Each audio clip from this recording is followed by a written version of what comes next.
लोग पीटीआई की 3.5 साल की हुकूमत में अंकल आंटी जो प्रोग्राम देखते हैं, क्योंकि अंकलों आंटियों में ज़्यादा मशहूर है प्रोग्राम और बर्गर तबका प्रोग्राम ज़्यादा देखता है, तो वो मुझे यही कहते हैं साहब कि आप आते हैं, मसाइल बयान करते हैं, सोल्यूशन तो बताएं। क्योंकि इनका कौमी नारा यही था, और मैं आपको बार बार बोलता हूँ कि मुझे कोई इख्तलाफ नहीं किसी के सियासी नज़रिए से, लेकिन पीटीआई के 3.5 साल के दौर में टोटल फोकस यही था। मुल्क की इन्होंने जो मुल्क के साथ किया वो मैं टीवी पर बोल नहीं पा रहा। इससे पहले ऐसी बात नहीं कि बाकी सियासी जमातों ने नहीं किया, बाकी सियासी जमातों ने भी वही किया मुल्क के साथ जो आके इन्होंने किया, ठीक है। लेकिन ये है कि जब मैंने बताया कि हालात बहुत ख़राब हैं तो बोला सोल्यूशन तो बताएं। फिर हमें दबाव ये भी डाला गया कि अच्छा बोलें, पॉजिटिव बोलें। और इस चक्कर में मैं आपको सच बताऊं कि मैं कितने अरसे से पाकिस्तान की मईशत पर तहकीक कर रहा हूं। ये फ़र्स्ट टाइम मैंने मौजू लिया था बिल्कुल जब मैं बच्चा था, 17 साल की उम्र के अंदर मैंने काम शुरू किया, पाकिस्तान की मईशत के मुतल्लिक सोचो विचार करना शुरू किया। मुझे आज भी याद है, पहले सोचो विचार में पहले भी करता था, लेकिन इस तरह से नहीं करता था। मैंने 17 साल की उम्र से शुरू किया, कभी शुमारियात पढ़े, यकीन करो मुझे कुछ समझ में नहीं आया। मुझे क्लियर एक बात हो गई कि ये सारा कुछ जो पाकिस्तान की मईशत के बारे में कहा जा रहा है सब बकवास है। ये सारा कुछ जो पाकिस्तान की मईशत के मुतालिक कहा जा रहा है सब झूठ है। सारी की सारी बातें जिसका पसे मंज़र हमारे सामने खींचा गया है, तस्वीरें खींची गई है पाकिस्तान की मईशत के बारे में, टोटल नॉनसेंस है। इसका सारा मकसद हमारे मुल्क की प्रिविलेज क्लास के मफादात का तहफ़्फ़ुज़ है और कुछ भी नहीं। कभी कह रहे हैं कराची हांगकांग बन जाएगा, यानी यार बकवास की आप इंतहा देखिए। माजरत के साथ में अल्फाज इस्तेमाल नहीं करना चाह रहा। रोशनियों का शहर कराची, तो क्या हुआ कि मैं पहले तो कुएं के मेंढक थे ना, और शऊर भी इतना नहीं था। यहाँ पर मेरे एक उस्ताद थे, पाकिस्तान के बहुत बड़े इंडस्ट्रियलिस्ट हैं, ठीक है, आप समझें कि पाकिस्तान के अमीर तरीन लोगों में से एक है, शौकिया पढ़ाते थे वो एक दिन उन्होंने क्लास में अनाउंस किया कि भाई आप जो हैं सब लोग, मैं आपको फॉरेन टूर पे लेके जा रहा हूँ।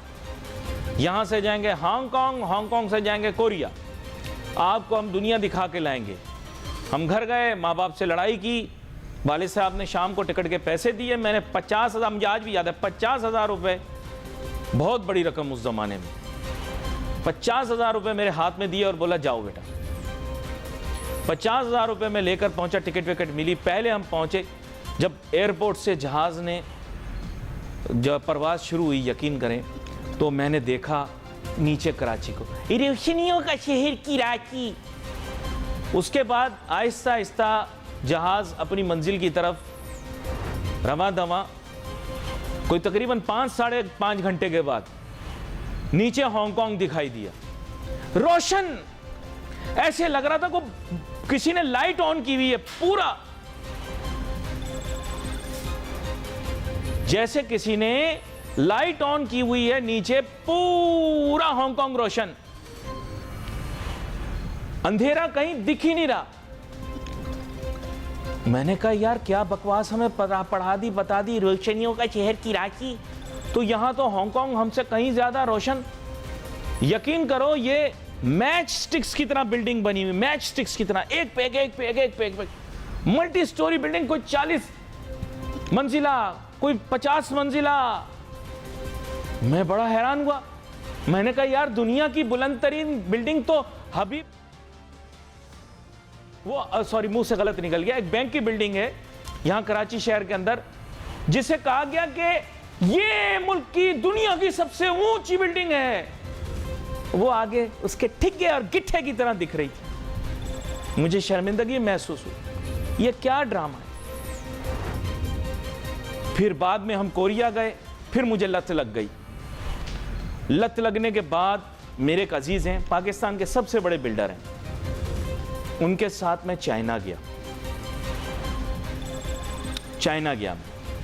सुने ना, तमहीद बांध रहा हूं आपके सामने। चाइना गया, हमारा जहाज यहां कराची से फ्लाई हुआ, फिर हांगकांग से हम गए, बड़ा ही अच्छा शहर है चीन का, ग्वांगजू। ग्वांगजू बहुत बड़ा शहर है, वहाँ पे इंडस्ट्रियल फेयर होता है। यकीन करो यार, मैं चाइना में लैंड हुआ, मैं परेशान हो गई। क्या है, हम हांगकांग से मुतासिर हुए थे और ग्वांगजू में तरक्की की रफ्तार मैंने देखी। फिर वहाँ नज़दीक एक और शहर है शिनजिन, हम शिनजिन गए। वहाँ पर मैं क्या देखता हूँ, सुबह के टाइम में जागा तो अवाम का एक समुंदर सड़कों पे आया हुआ। मैं होटल से बाहर निकला, मैंने देखा लोग जा रहे हैं, सब उजले चेहरे, चीनी चीनी लोग, सबकी शक्लें एक जैसी। वैसे ये बड़े मजे की चीज़ है, चाइनीज़ के अंदर कोई मसला नहीं, लड़की देखने की टेंशन नहीं, कोई भी लड़की देख लो वही वाली लड़की जैसी शक्ल निकलेगी उसकी, ठीक है, ईजी है हमारे लिए, बहुत कोई इश्यू नहीं। अब चाइनीज़ का समुंदर, मैं घबराया, यकीन करो, दरवाजा बंद किया, अंदर आ गया। ये देखो समुंदर, लोगों का समुंदर। हम क्या कहते हैं, कराची में रौनक बहुत होती है, ईद के दिनों में रौनक।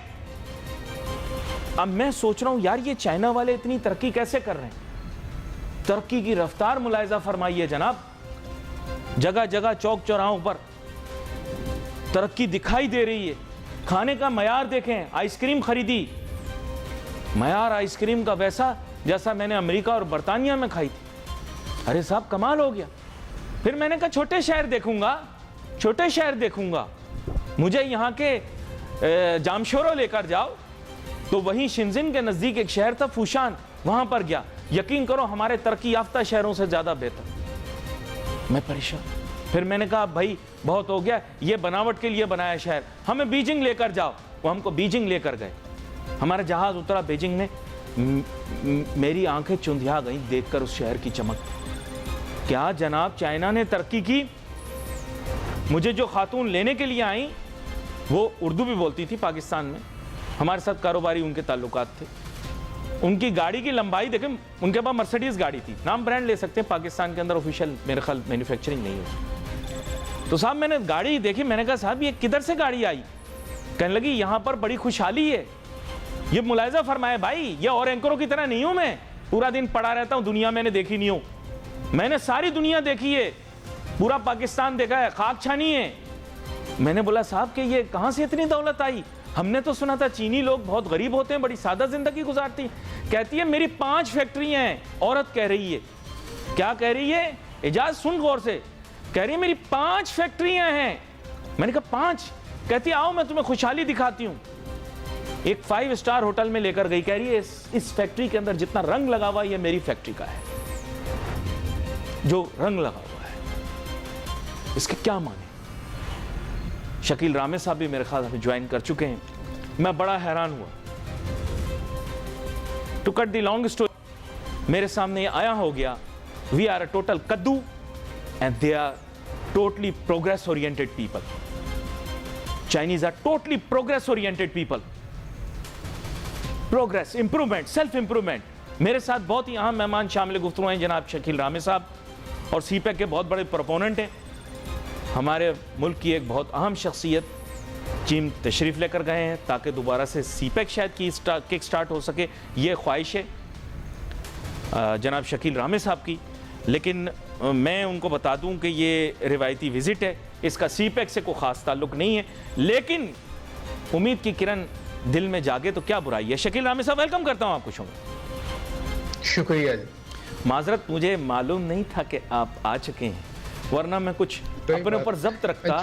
मैं एंजॉय कर रहा था। अच्छा, एंजॉय कर रहे थे।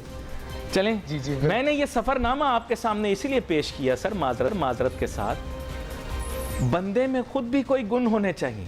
प्रॉब्लम ये है कि हम चाइना के साथ सीपेक तो निकालने के लिए चले, लेकिन मुझे बड़ी मशहूर फिल्म आशिकी का एक डायलॉग याद आ गया जो रीमा लागू ने कहा था। उन्होंने रीमा लागू ने कहा कि रिश्ते हमेशा बराबरी के होते हैं। आप रिश्ता तो बना रहे हो सीपेक, लेकिन ये बराबरी का रिश्ता इसलिए नहीं है क्योंकि हमारी अकल, सोच और फिक्र की सतह कुछ और है, उनकी फ़र्क है। माजरत के साथ आज इस पॉइंट पर ज़रा डिस्कस करना चाह रहा हूँ, क्या कहते हैं आप? देखें, आपने बड़ी खूबसूरत बात कही, मगर वो शायद फिल्म स्टोरी थी, उसमें कुछ इधर उधर हो सकता है। जो असल मसला है हमारा, जिस पे हम क्या कहते हैं कि बात करते हुए हम नहीं सोचते, हम एक्शन ओरिएंटेड नहीं है। हमारी ज़बानें गज़बर लंबी हैं और हाथ हिलाते हुए हमें मौत पड़ती है। यस।